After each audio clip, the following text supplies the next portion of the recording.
Afternoon student. Class 6 का chapter ऐसे ऐसे, जिसके लेखक है विष्णु प्रभाकर। आज हम इसके शब्दार्थ और क्वेश्चन आंसर पढ़ेंगे।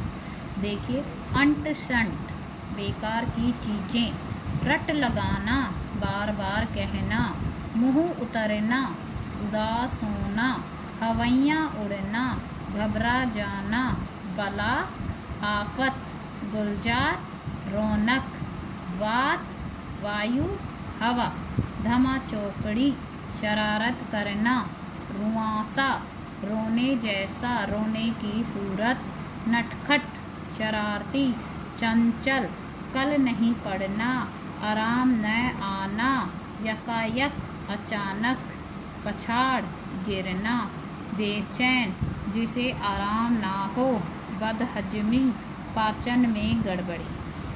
अब देखिए, इस चैप्टर का क्वेश्चन है कि भाई हमने जब चैप्टर पढ़ा था कि सड़क के किनारे एक सुंदर फ्लैट है, उसमें बैठा का नज़ारा है, उसका एक दरवाज़ा सड़क की तरफ खुलता है, बरामदे में खुलता है, उस पर फ़ोन रखा है, इस बैठक की पूरी तरह। तो ये आपको अपने नज़रिए से बनानी है। जिस तरीके से इसमें पंक्तियाँ बताई उसी के तरीके से तस्वीर बनाओ। दूसरा क्वेश्चन देखिए, माँ मोहन के ऐसे ऐसे कहने पर क्यों घबरा रही थी? माँ का घबराना स्वाभाविक था, क्योंकि मोहन कुछ बताता ही नहीं था, बस ऐसे ऐसे किए जा रहा था। माँ ने सोचा पता नहीं यह कौन सी बीमारी है और कितनी भयंकर है, इसलिए मोहन की माँ घबरा गई। उनका डरना स्वाभाविक क्यों था?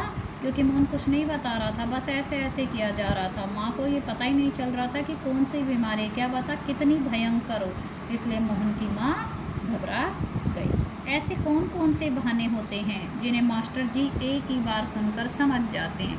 ऐसे कुछ बहानों के बारे में बताओ। ये क्वेश्चन आप अपनी समझ से भी लिख सकते हैं, इसके अलावा भी बहाने लिख सकते हैं। कुछ बहाने ये हैं: पेट दर्द, सिर दर्द, बुखार, माता पिता के साथ कहीं जाना, माता पिता द्वारा किसी काम के लिए कहा जाना, शादी में जाना, बस छूट जाने का बहाना, माँ की बीमारी का बहाना।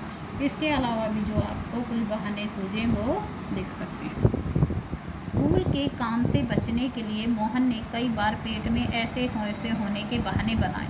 मान लो एक बार उसे सचमुच पेट में दर्द हो गया और उसकी बातों पर लोगों ने विश्वास नहीं किया, तब मोहन पर क्या बीती होगी। देखो, वो कहते हैं कि वो हमेशा ऐसे बहाने बनाए और लोग पहले परेशान हो जाएं, लेकिन जब उनको पता चल जाए ये ऐसे ही करता है, तो फिर उस पर सही में अगर उसके दर्द हो जाए तो लोग यकीन ही ना करें, तो उस पर क्या बीतेगी। स्कूल के काम से बचने के लिए मोहन ने कई बार पेट में ऐसे ऐसे होने के बहाने बनाए। यदि किसी दिन मोहन को सचमुच पेट में दर्द हो गया तो कोई भी उसकी बात को नहीं मानेगा और उसका दर्द बढ़ता जाएगा, जो कि परेशानी का कारण भी बन सकता है। यदि किसी दिन मोहन के पेट में सचमुच दर्द हुआ तो लोगों ने उस पर विश्वास नहीं किया हो और यही समझा होगा कि वह बहाने बना रहा है। ऐसे में वह तड़पेगा, उसको बार बार कहा होगा कि उसके पेट में सचमुच दर्द हो रहा है, तब जाकर मोहन को पता चला होगा कि झूठ बोलने से क्या नुकसान होता है। वो तड़पता रहेगा, बार बार कहा होगा कि सही में देखो अब मुझे सही में सचमुच दर्द हो रहा है, लेकिन कोई नहीं सुनेगा। तब जाकर मोहन को पता चला कि झूठ बोलने से क्या नुकसान होता है। उसे अपनी आदत पर पछतावा होगा और संभवतः वह भविष्य में कभी झूठ बोलने से तौबा कर लेगा।